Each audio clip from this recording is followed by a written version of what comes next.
Izay ny amin'iny fa amin'ny vaovao ny fahasalamana kosa izany dia misy ny aretina matetitranga amin'izao andro mafana sy manorana izao ka ilaina fatarina mba hitandremana amin'ny izany. Mitondra fanazavana mikasika izay indrindra ry ity mpitsabo iray ity.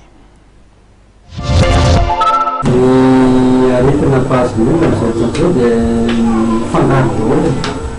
Misy ny toaka madinidinika sy ny sera fa misy koa ny tazo fa mafana ny andro dia misy koa ny relikely satria vanim-potoana ny ora izao mitahiry voankazo. Ny ngamba ny tena resansika amin'izay aloha dia fisorohana ny relikely ny sansika voalohany tokony izany ny olona manasa tanana amin'ny savony isaky ny karakara sakafo, isaky ny alohan'ny sakafo, isaky ny avainan'ny fivoahana. Ny rano zao tokony ampangotrahana foana ny rano ny fotoana. Ny sakafo hohanina manta zany tokony hijerena tsara, ny sakafo hohanina masaka tokony masaka tsara. Tokony tsy hohanina ny sakafo fa lalavaky.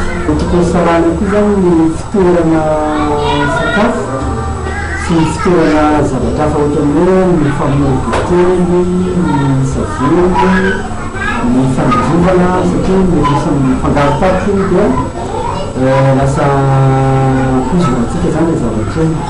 Ny mikasika ny hoe ny kohaka na ny sersera na ny glycosika ny fisohoana an'izay dia voalohany trano hipetrahana.